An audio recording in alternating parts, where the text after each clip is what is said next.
That's enough. You're basically a stranger to us. Let's just throw you out into the yard. Please wait. I was grabbed by my arm and thrown out into the yard. As the window sash closed sharply in front of me, I felt the blood drain from my face in despair. Why? This isn't right. Could Ken and Jessica, my in-laws, really be serious about making me live out here in the yard? The door was locked from the inside, and I was at a loss. I thought about going back to my parents' house, but it was too far, and I didn't think I had enough money for the fare. As my mind went blank, the door suddenly opened. I hoped they had reconsidered, but the voice that came back was still as cold as ice. Here, eat this. Jessica handed me a box of cup of noodles that had been stored for emergencies. Seeing it placed on the ground in a cardboard box, I was convinced that they were serious. You've got to be kidding. Wait, please. My desperate pleas were futile, and the door was mercilessly closed in front of me. If something happens to me, they'll be the ones in trouble. Maybe if I throw this out, they'll feel compelled to give me real food. In a fit of rage, I thought about throwing away everything inside. I opened the cardboard box somewhat roughly and found it packed tightly with cup noodles. What the? One of them was half open. I hesitantly reached out and picked up the cup of noodles. Wait, this is. My name is Linda Taylor. I'm a homemaker in my 40s. For the past several decades, since I married my husband, there has been something that has always troubled me. That is, hey, Ken, I always tell you to pick up your clothes. The living room was a mess with clothes that my husband, Ken, had taken off just after coming home from work. Ken has a habit of changing his clothes as soon as he gets home from work and just leaving them on the floor. Even now, he was naked on the sofa, scrolling through his phone. And he was laughing out loud while streaming videos at high volume.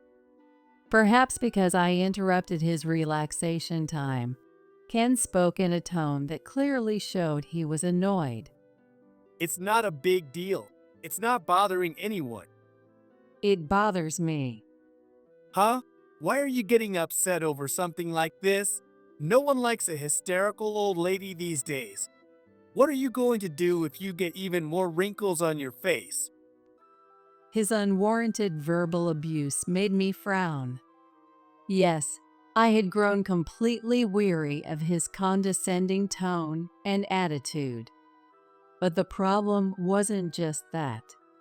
It's really a small thing. Just put your clothes in the laundry basket. Ugh, this is why I hate how nagging women can be.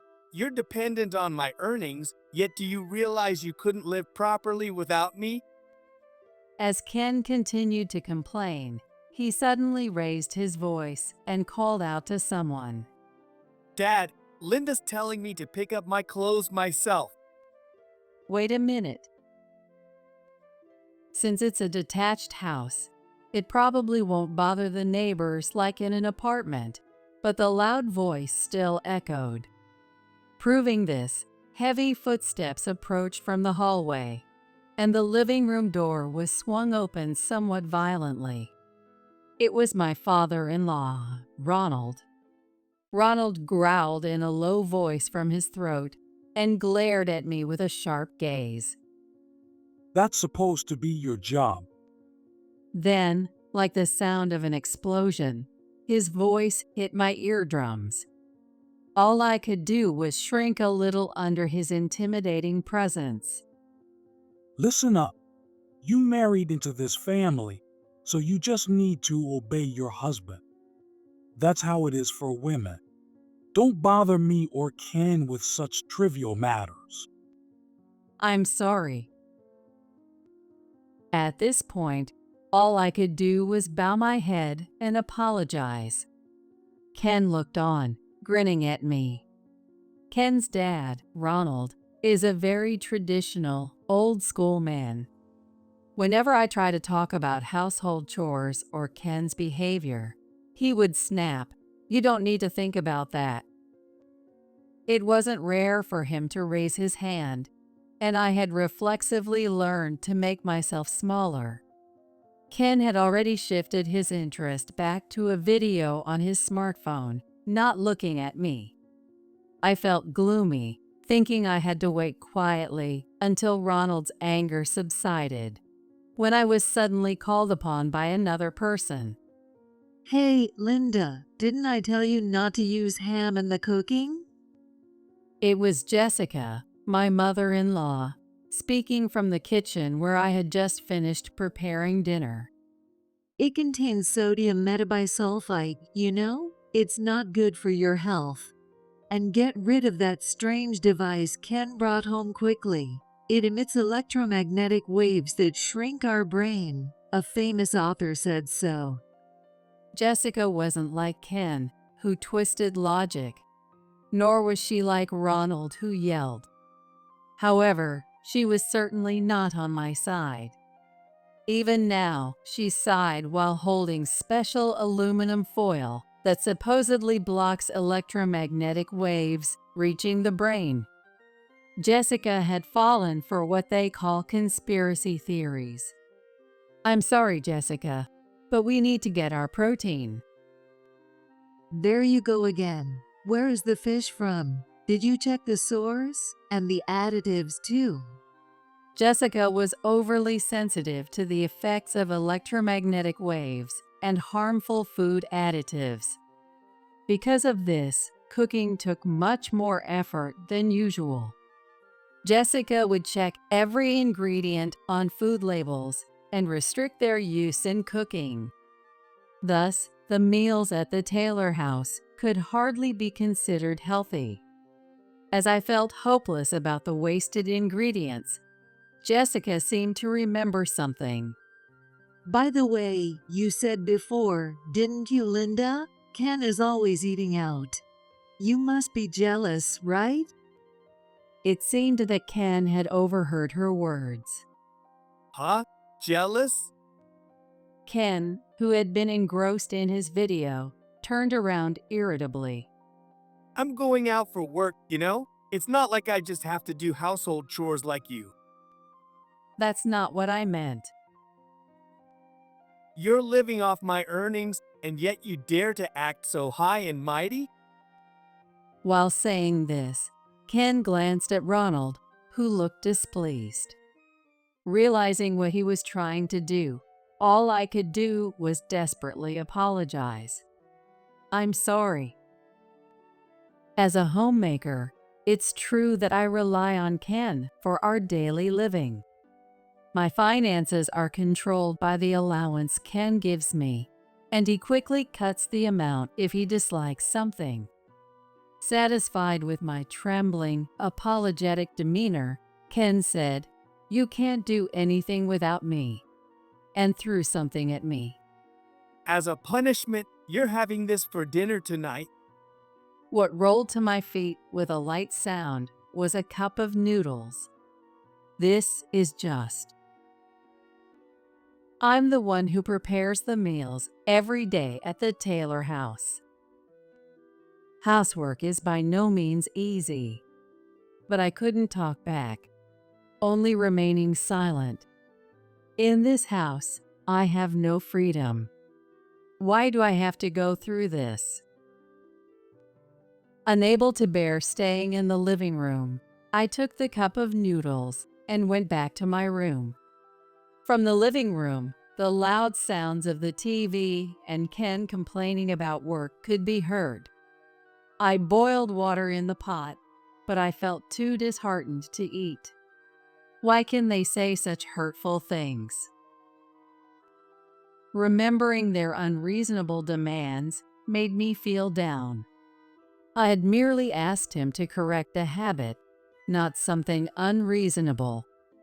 The more I thought about it, the darker my mood became, and I wondered where I had made the wrong choice, feeling increasingly depressed. I couldn't move for a while, weighed down by a heavy heart.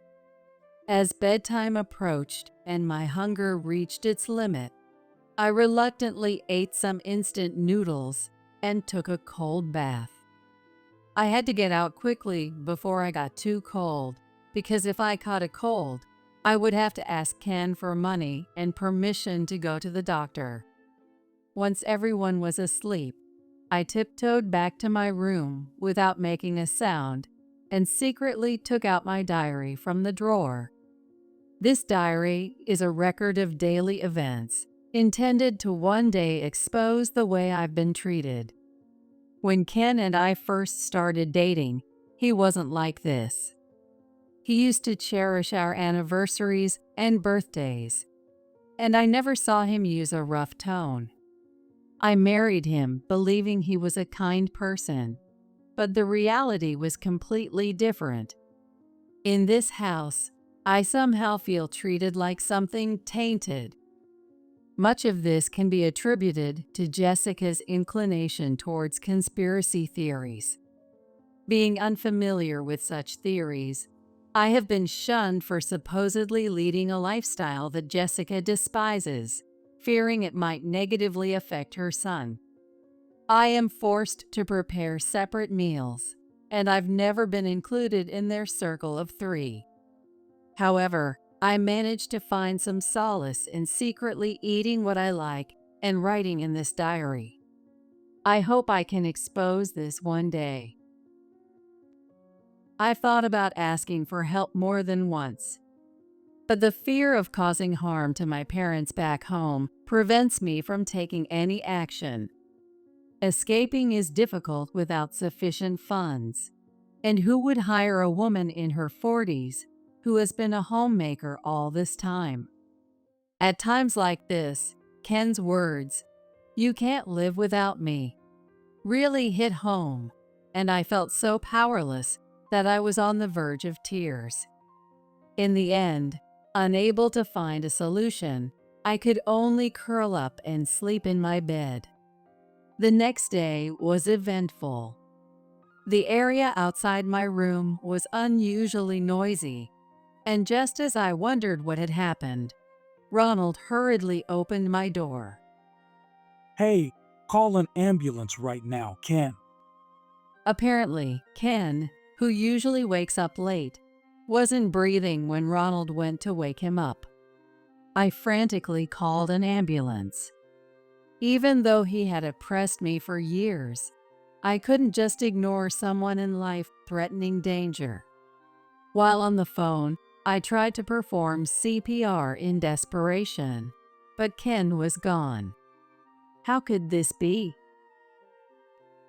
He seemed fine just the day before, so why did his health suddenly decline?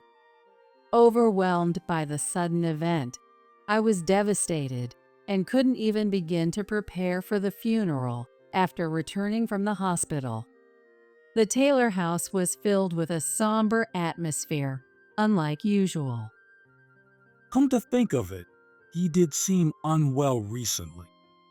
Is that so? Ronald murmured. Understandably, he had no energy left to yell at me now that his son had passed. I had no idea that Ken had been feeling unwell. Our only time together was during meals in separate rooms, and he was at work while I did housework during the day, so we barely saw each other. Yet, I couldn't help but think if I had noticed something amiss. Regardless of the deep rift between us, the fact that my husband was gone remained. Forgetting my usual demeanor, I leaned forward impulsively. Then why didn't he go to the hospital? If he was that ill, there must have been some signs, right? I told him not to go, and to stop taking over-the-counter meds too. After all, you never know what you might be ingesting. Jessica said in a matter-of-fact tone. It seemed that despite knowing about Ken's ill health, her belief in conspiracy theories was too strong to abandon. Struck by such a ridiculous reason, I was overwhelmed by an immense sense of helplessness. Dumbfounded, I didn't know what to say, whether to Ken, who believed Jessica's words, or to Jessica herself, who never doubted her baseless conspiracies. Is that so? People tend to laugh when faced with overwhelmingly hopeless situations. I couldn't help but shiver slightly. However, that was probably not the best reaction. What's that reaction for? A voice so low it seemed to resonate from the depths shook my eardrums. I startled and looked up. Oh, this isn't. What do you mean it's not? You just laughed, didn't you? Are you the kind of person who laughs at her husband's misfortune? I'm sorry. I didn't mean it like that. I was just thinking about Ken. I had completely done the unnecessary. Perhaps my emotions weren't functioning properly in the face of sudden misfortune. But it was too late to take it back, and Jessica's cold voice pierced through me. No excuses. You laughed. That's a fact. Don't tell me you poisoned him. No, I didn't do anything like that. I shook my head frantically, on the verge of tears. Indeed, there was every reason to suspect me since I had been treated harshly by Ken. Although most of the meals were dictated by Jessica, I was the one who prepared their food. That's enough. Without Ken, you're nothing more than a stranger. Let's just throw you out in the yard. Exactly. Don't think you can ever come back inside. Please wait. Ronald grabbed my arm, and I was literally thrown out into the yard. The window sash snapped shut in front of me, and I felt the color drain from my face in despair. Why? This isn't right. Living in the yard was no joke. The door was locked from the inside, and I panicked, wondering if they were serious. How could I expose them if I couldn't even retrieve my diary? I thought about going back to my parents' house, but it was a considerable distance from here. I doubted I had enough money for transportation. As my mind went blank, wondering what to do, the door suddenly opened. Jessica?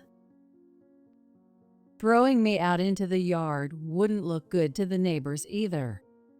Hoping she had reconsidered, I asked expectantly, but the voice that returned was still as cold as ice. Don't call me so casually. After all, it would be troublesome for us if something happened. Here, eat this. It's full of additives, though. And what was handed to me was a box of instant noodles that had been stored for emergencies. Seeing it placed on the ground in a cardboard box, I was convinced that they were serious. You must be kidding. Please wait. After all, there was no way to boil water or a kitchen in the yard, so eating properly was out of the question. But my desperate pleas were in vain, and the door was mercilessly closed in front of me. I stood there dumbfounded for a moment. But as time passed, I began to feel anger boiling up from within. I can't stand this anymore. What had I done to deserve this? It was true that laughing was my mistake. But they won't listen to a word I say. They don't even try to hear me out. They have never been. There was no freedom for me here. Anything they didn't want was simply eliminated.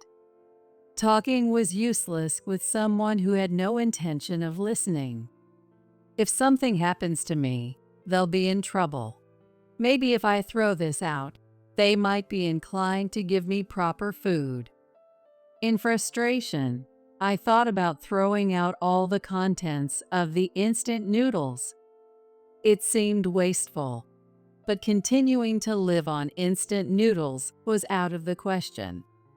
As I opened the cardboard box somewhat roughly, I found the packed noodles. Wait, this one's open. There was just one, the lid halfway open. I clenched my fist, a bad feeling gripping me. Could this also be one of their ways to harass me? Tentatively, I reached out and picked up the cup of noodles. As I fully opened the half-open lid, instead of the dried noodles and toppings, there was a small black device and a piece of notepaper inside. What is this? I unfolded the notepaper. The letter said, "I'm truly sorry for the long hardship. Unclosed is a voice recorder. Please take this evidence to the police. Also, the envelope contains some money for you. Use it to live freely. This is." The note was on elegant wisteria stationery, with neat handwriting done with a pen. I had seen it only a few times, but it was unmistakably Jessica's handwriting. Inside the envelope were 5 $100 bills, and similarly, envelopes, each containing $500, were stuffed into the small gaps of the cup noodles packed in the cardboard box. Additionally, some contained accusations detailing the domestic behaviors of Ronald and Ken. Before I knew it, I felt as if I had been pushed from behind, and I found myself running to the nearby police station. "Please help me." Breathing heavily and barefoot, the officers immediately responded to my appearance. As they read the accusation and listened to my story, their expressions darkened rapidly. I explained how I had been thrown out into the yard and was unable to enter the house or go back to my parents' home. Considering these factors, they judged it to be an urgent issue. The officer, with a serious look, patted my shoulder reassuringly. "This is terrible. Linda, you've done well. Can you lead us to your house?" Yes. A turning point had finally come in my days of near despair. The days of being oppressed by the Taylor family might just change. Filled with a faint hope, I returned home when suddenly a furious shout echoed from the entrance. What are you doing? It was Ronald's enraged voice.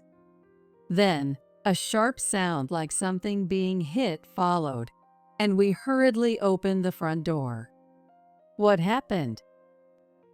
There, panting heavily, was Ronald, and Jessica, sitting on the floor clutching her reddened cheek. Ronald, blinded by anger, hadn't even noticed the arrival of the police. It was clear what had happened. "Jessica." As I ran towards her with a scream-like shout, Jessica finally looked up. And the moment her vacant eyes caught me and the officer, she burst out laughing as if she couldn't hold it back any longer. Ha, ha. "What happened, Jessica?" Laughing at a time like this. Ken's gone, and now talking about divorce. Don't joke around. Amid the strange behavior of both, a crumpled divorce paper lay on the floor. Could it be that Jessica had confronted him with it? She had always been submissive to Ronald, never seeming to defy him. Laughing hysterically as if she had gone mad, Ronald raised his hand to strike. "Stop." but a quick-moving officer restrained him by locking his arms. Only then did Ronald seem to realize that the police were present. As his complexion turned pale, Jessica started laughing again. Ha ha. What really happened, Jessica? Her increasingly unusual demeanor left us all frozen, unable to move. I tentatively called out, trying to gauge the situation. Jessica, flushed with excitement and still smiling, blurted out, Finally, it's over for you. What do you mean? Ronald, receiving an empty stare, squeezed out a voice as if shaken. Not giving Ronald a moment to compose himself, Jessica continued. Right now, you can't move, can you? You want to hit me, but you can't, right? Do you know why? Because that officer over there has more power than you. Linda and I have felt the same way you feel now for a long time. What? I've been waiting for this day to come for so long. I was too shocked to form coherent words. The statement Jessica had just made was clearly considerate of me. Jessica suddenly stopped laughing, and her face went blank. You always do this. If something displeases you, you raise your hand immediately, and you're not satisfied unless others behave exactly as you want. Dialogue is out of the question. You think it's only natural for those weaker than you to follow your commands, and for you to be supported by others. You've been abusive towards me ever since Ken was born. You knew I couldn't escape because I was a homemaker who had become estranged from her parents. That's why I've been planning this day for a long time. Jessica, her voice icy, stared Ronald down as she began to explain her long-standing plan. Initially, the evidence was insufficient, and there was Ken to consider, so I planned to carry it out when Ken was independent and had saved enough money. I never imagined he would marry Linda so quickly and then start doing the same things you did. Ken was more cowardly than you, but also more cunning. I pretended to be a crazy conspiracy theorist, feeding you unhealthy meals on purpose. Hearing this, I realized something. Indeed, as a homemaker tasked with caring for Ronald and Jessica, I was responsible for preparing meals for the three of us. I followed Jessica's preferences for avoiding additives and foreign products, resulting in meals that were hardly what one would consider healthy. But Jessica, who disliked me, always said, "I don't want to eat the same food as you," and made me cook different meals for myself. So, I cooked as I pleased and ate what I liked. If what she said was true, was it all an act? And if so, had Jessica intentionally excluded me from her plans all along? It was a long battle, but then Ken turned out exactly as I had planned. Surely his daily overwork and poor diet took their toll. Jessica paused, perhaps thinking of her son, her voice dropping for a moment. However, she quickly began to laugh as if ignited. But now Ken's inheritance can be given to Linda. You and I are going to hell together. Ha ha. Ronald seemed unable to say anything more. He stared wide-eyed at Jessica, who was laughing like a mad woman. You always acted like a king at home, but do you see now? You were so powerless.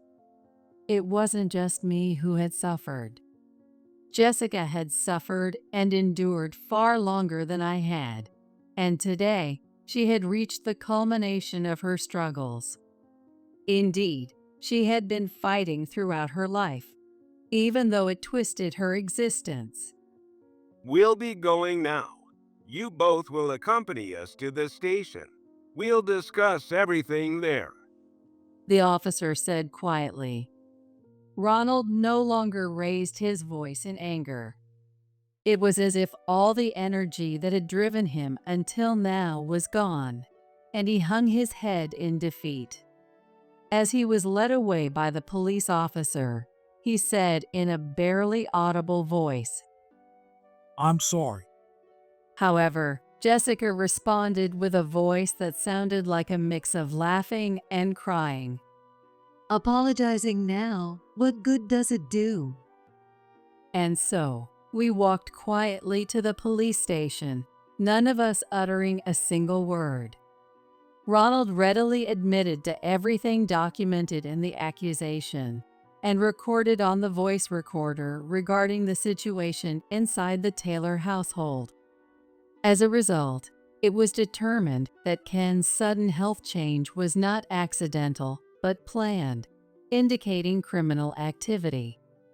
Of course, Jessica was identified as the perpetrator. After all was said and done, Jessica, who had seemed spiteful and had laughed maniacally, became meek, as if all her previous behavior had been a facade. Linda, I'm truly sorry for involving you in my plan. No, please don't apologize. You've been suffering for so long, Jessica. No, even so, it doesn't change the fact that I've hurt you repeatedly. I remembered the neat handwriting on the letter that was inside the cup of noodles. Now it seemed that the considerately written words truly reflected her genuine character. It must have been very sad to have the meals you prepared thrown away for no good reason. No. I shook my head. While it was true that it was hard at the time, and I had many tearful nights, it now seemed like a trivial thing.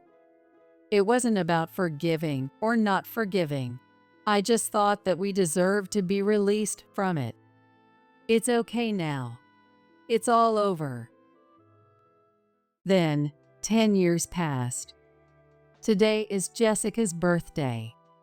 Since then, having gathered the courage to start working, I was fortunate to find a warm workplace and am leading an independent life. And today, I had quietly saved up some of my salary to take Jessica on a little trip. Look, Jessica, the wisteria flowers are beautiful. After the events at the Taylor household settled down, Jessica had fallen ill. Pushing her wheelchair, which had become essential for her mobility, we walked under an arch bursting with magnificent wisteria blossoms. Yes, they are beautiful. Jessica seemed to be enjoying this thoughtful trip. After all that had happened with the Taylor family, I had decided to support Jessica. Now, she is an important part of my family. We care for each other, share words, and sometimes enjoy moments of interaction like this. Jessica, I have a special birthday cake prepared. Let's eat it together when we get back to the hotel. Thank you. I'm looking forward to it. We chatted as we slowly walked under the wisteria flowers, visiting nearby boutiques and tourist shops. Jessica seemed to be enjoying the trip, so it was safe to say it was a great success. We have our freedom now, and we do what we want, following our hearts. While hoping days like these would continue, I began to hum, "Happy Birthday to You,"